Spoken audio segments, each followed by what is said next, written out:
It was only a matter of hours after the first plane hit the World Trade Center on 9/11 that we were told who to blame. I hope we do not compound this tragedy by reaching out to make accusations before the FBI and the CIA inform us of what happened. That is exactly what happened, of course, after the Oklahoma City bombing. The highest degree of probability associated with this attack, which had remarkable coordination and logistical sophistication, would be Osama bin Laden's Al-Qaeda group. In the studio. Oh, there we go. Ken is an international terrorism expert. Ken, good morning to you. Good afternoon to you, excuse me. How are you, Matt? I'm fine, thank you. When you hear the U.S. officials saying they are already looking in the direction of Osama bin Laden, do you think they're looking in the right place? I think so. Matt, I mean, the sophistication of this attack, the fact that it was elaborately planned.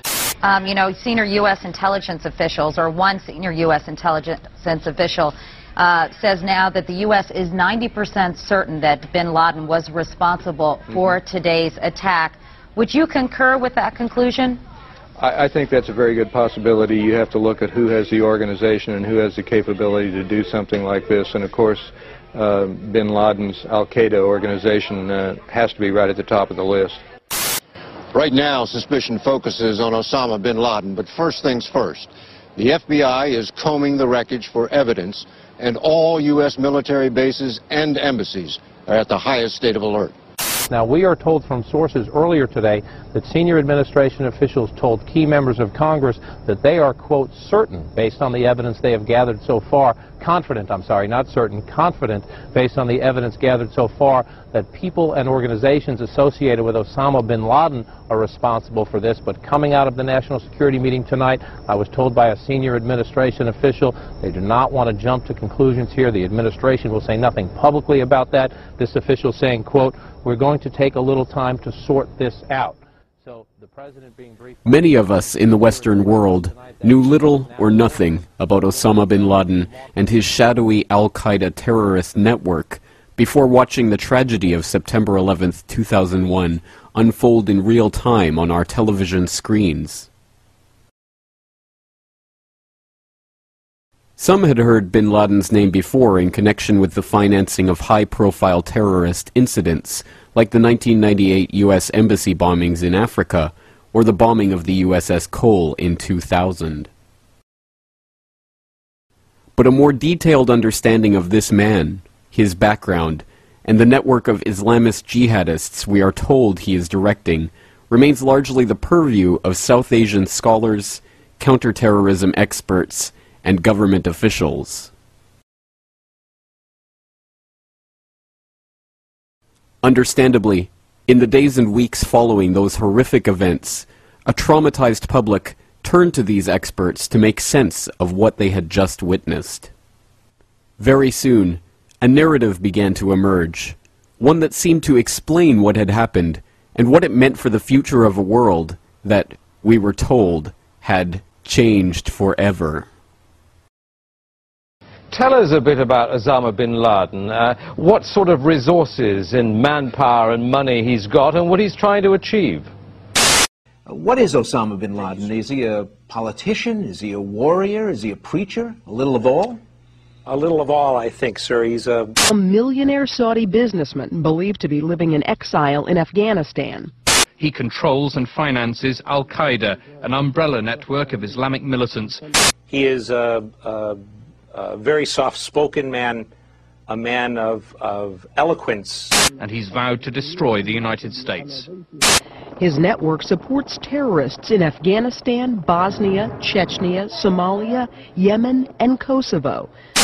Well, when I was in Afghanistan just a couple of days ago, I heard that he had about 2,000 volunteers working in his camps. Al-Qaeda, that's receiving so much discussion and publicity, may have activities in 50 to 60 countries, including the United States. Bernard Lewis has called him almost a poetic speaker of Arabic.